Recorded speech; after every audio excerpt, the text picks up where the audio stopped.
My ex invited me to his wedding, then whispered, I only want you there to see what you lost. I raised my glass and said, That's funny, because your fiancé just messaged me last night. The bride's face turned white as she read the screenshots. I hadn't thought about Santiago in a long time. Or at least, that's what I told myself. The day I walked out of his life, I promised I'd never look back. I had packed everything I could into my old, battered suitcase, left my apartment keys on the kitchen counter, and shut the door on 2 years of my life. I remember walking down the hallway of that Miami high-rise, my heart pounding in my chest, refusing to cry. I had given him everything, my trust, my time, my love, only to find him in our bed with someone else. And he hadn't even tried to stop me. I told myself that was the worst part. Not the betrayal itself, but the way he had just let me go. Like I was nothing. 3 years passed. I rebuilt myself, piece by piece. I moved to Fort Lauderdale, got a better job, found an apartment that felt like home. I made peace with the fact that sometimes you don't get closure. You just move forward, even with the unanswered questions still sitting heavy on your chest. And then, one afternoon, I found an elegant cream-colored envelope in my mailbox. At first, I thought it was junk mail. Maybe one of those real estate flyers that looked fancy to catch your attention. But when I saw his name in the return address, Santiago Navarro, I froze. I stood there, gripping the envelope, debating whether to throw it away. Curiosity won. Inside was a wedding invitation. Thick cardstock, gold embossed lettering. Expensive, just like everything Santiago had always been drawn to. Santiago Navarro and Isabella De Luca request the honor of your presence at their wedding celebration. I read it 3 times, trying to make sense of it. Why would he invite me? I hadn't spoken to him since the day I left. I had no interest in his life, and I was sure he had none in mine.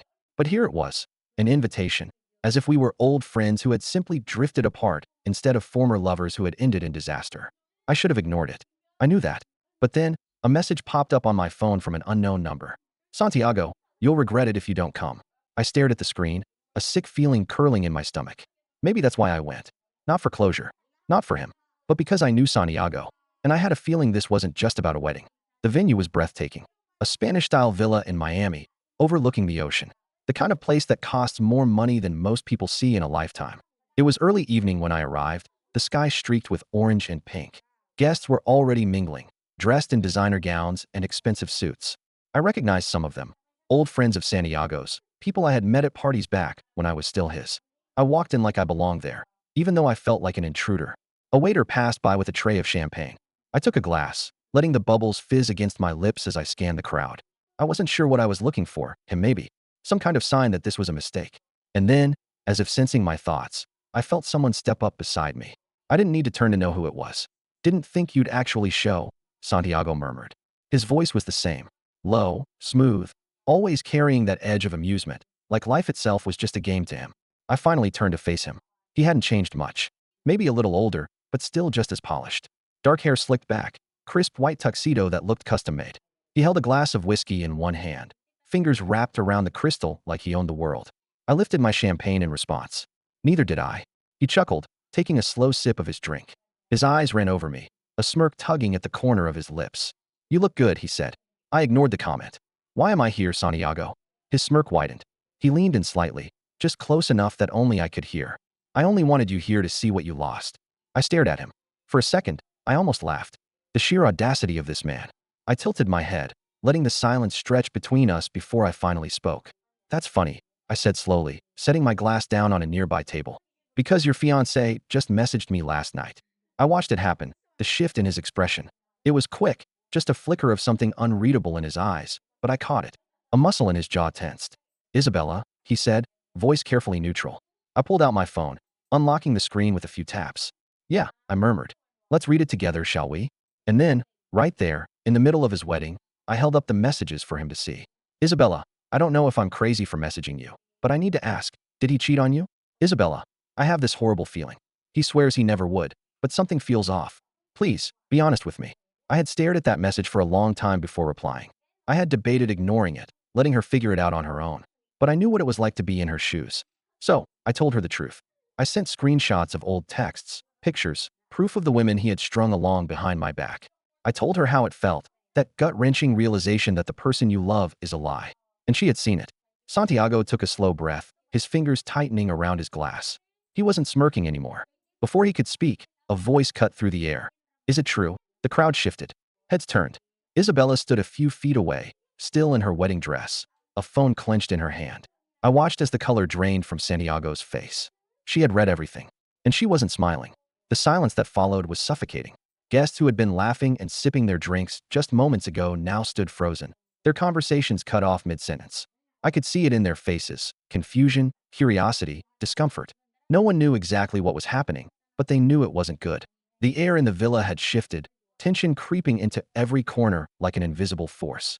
Santiago's grip on his whiskey glass tightened, the veins in his hand standing out against his skin. His eyes flicked between me and Isabella, assessing, calculating. This was the Santiago I remembered, the one who always thought he could talk his way out of anything. "Isa," he started, his voice low, calm. "I don't know what she told you," but Isabella held up a hand, stopping him. She was trembling, but her expression was unreadable. Her other hand, still clutching her phone, shook slightly as she took a deep breath. "Don't." Her voice was steady. "Just don't." Her eyes locked onto mine, searching. "Is it true?" she asked again. I could feel everyone watching us, waiting for my answer. A part of me wished we weren't in the middle of this elaborate wedding, that this moment wasn't happening in front of an audience. But this wasn't my mess to clean up, it was Santiago's. So, I didn't hesitate. Yes. Just one word. Simple. Honest. Devastating. Isabella inhaled sharply, like she had been bracing herself for the impact, but still wasn't ready. She turned the phone toward Santiago, scrolling through the messages I had sent her. 3 years ago, she said, her voice quiet but firm. That was when she caught you, right? When you told me you had been single for over a year. Santiago exhaled through his nose, running a hand down his face. "Isa, let's not do this here. Why not?" Her voice cracked, but she didn't back down.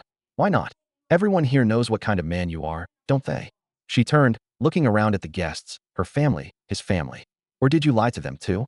His mother looked away, suddenly very interested in the centerpiece on the table. His father sighed. Rubbing his temples like this was nothing new. And that's when I realized Isabella wasn't the first. Santiago had been doing this for years, and everyone around him had just learned to accept it. The thought made my stomach turn. "Isa." He tried again, reaching for her hand. "I love you." She flinched away from his touch. "No, you don't." Her voice was soft, but the certainty in it sent a ripple through the crowd. A waiter coughed awkwardly. Somewhere a glass clinked. Someone whispered something I couldn't make out. And then, Isabella did something I wasn't expecting. She turned to me. Her brown eyes, still shimmering with unshed tears, met mine.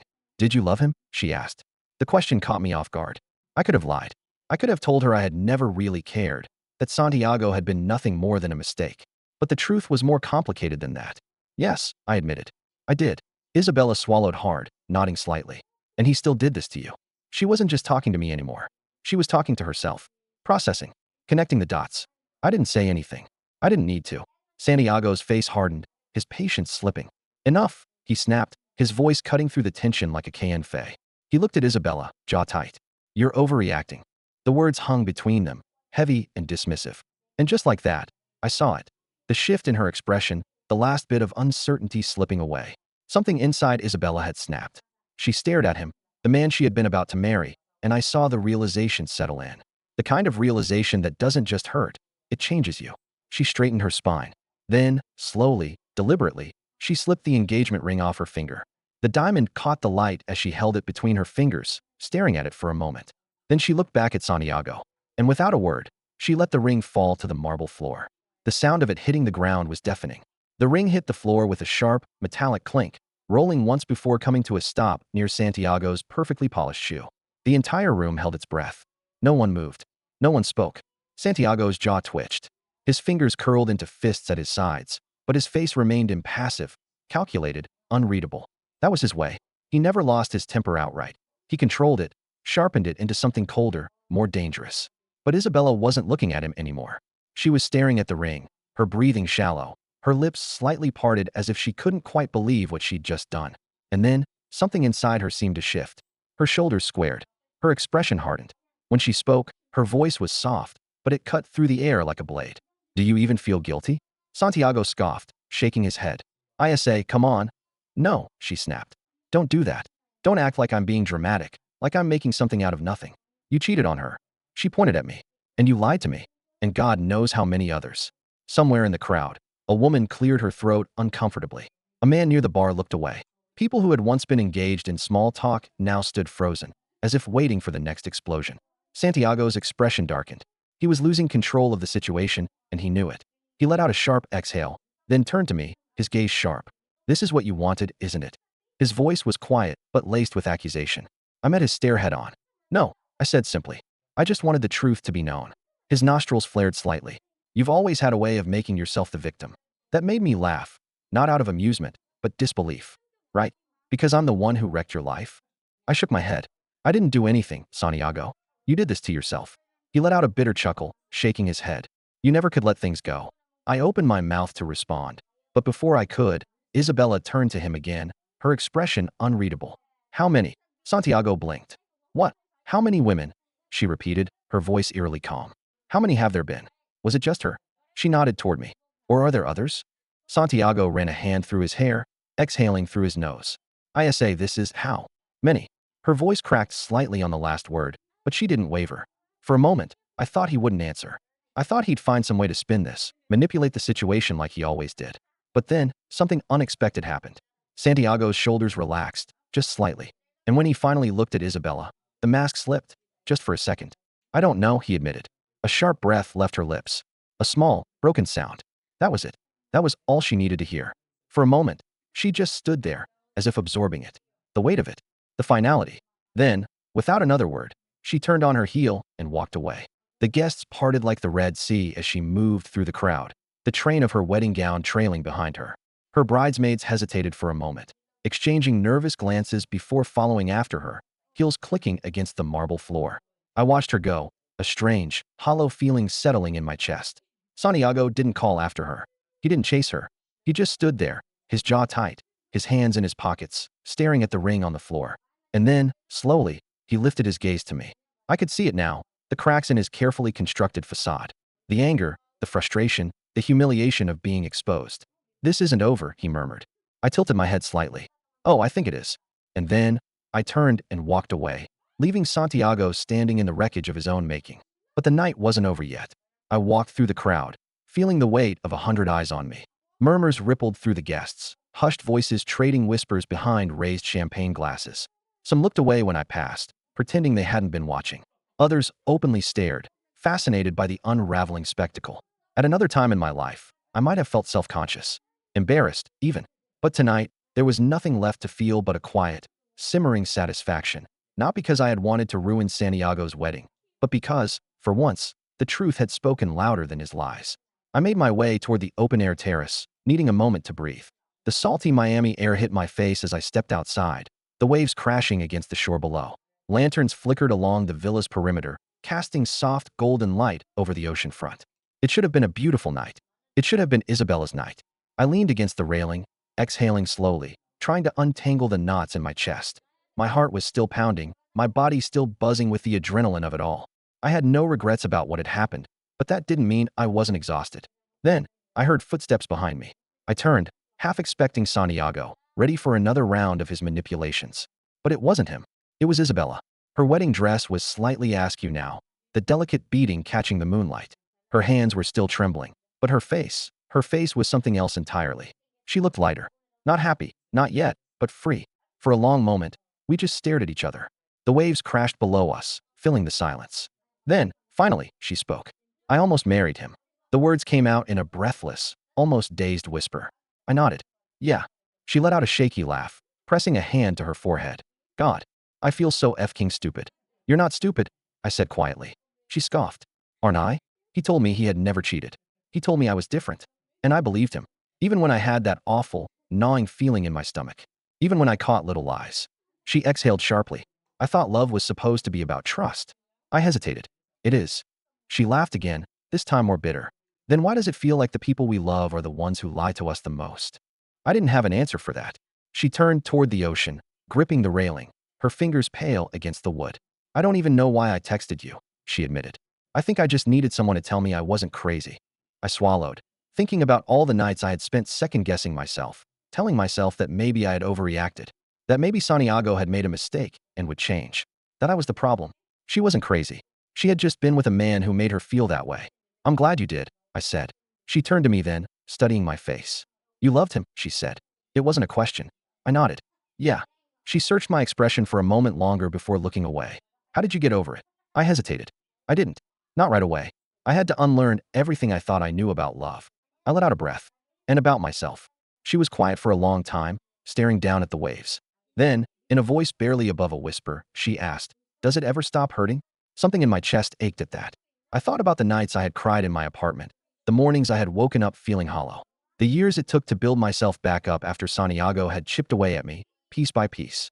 I thought about how it still stung, even now, but I also thought about how it didn't define me anymore.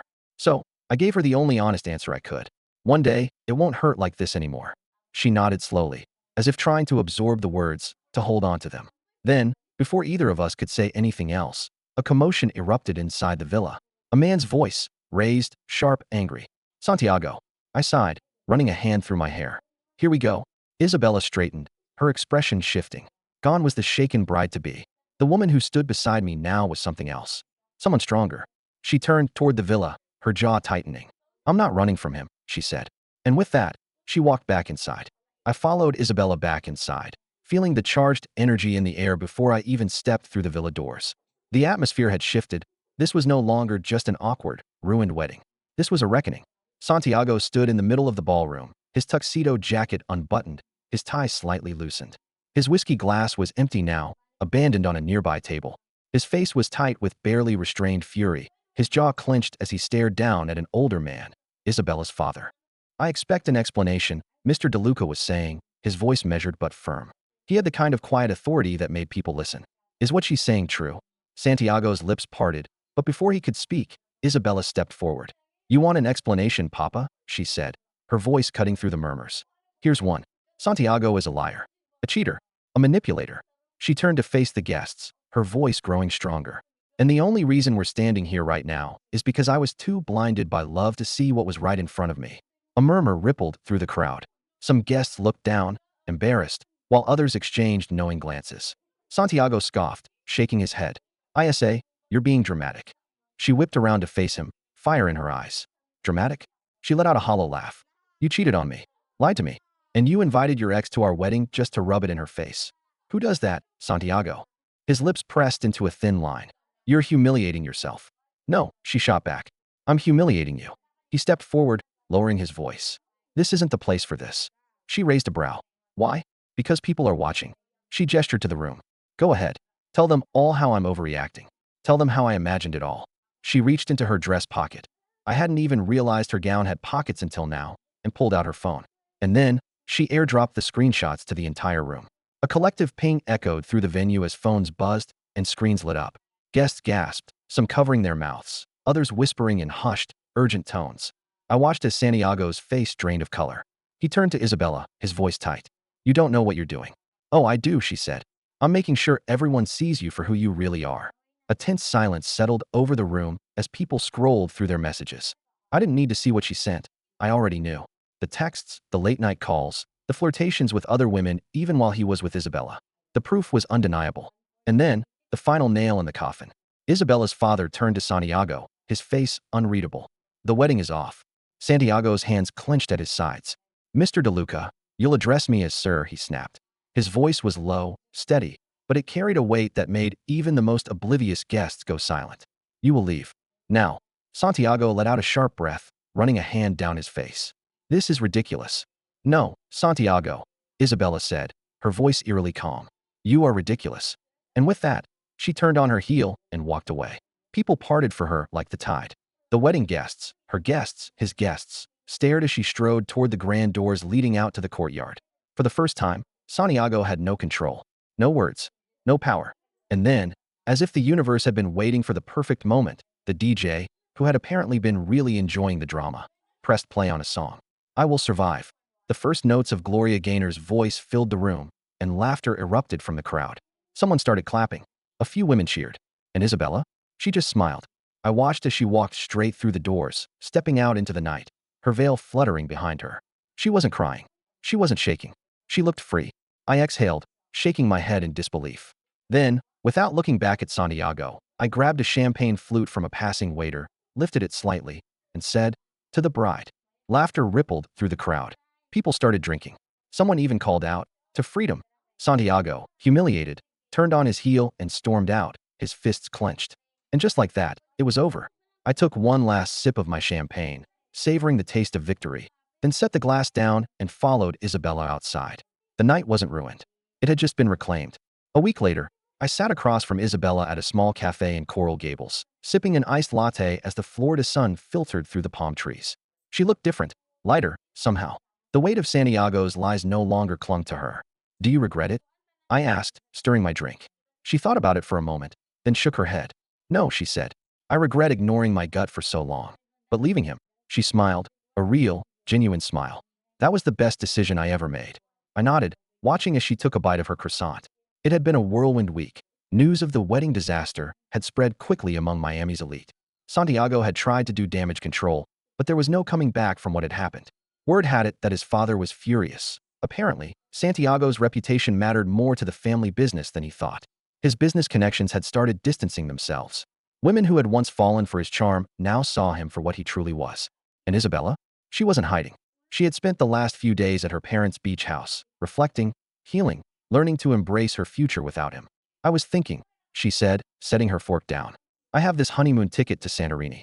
Non-refundable. I raised an eyebrow. She grinned. Wanna come? I laughed, shaking my head. Are you serious? Dead serious. I refused to waste a luxury vacation on him. She smirked. And besides, I think we both deserve it. I thought about it for a moment. About the past, the pain, and the revenge that had been served with a glass of champagne and a perfectly timed disco anthem. Then I grinned. Santorini, huh? I lifted my glass. To new beginnings. She clinked hers against mine. To new beginnings. And with that, we left Santiago in the past, exactly where he belonged.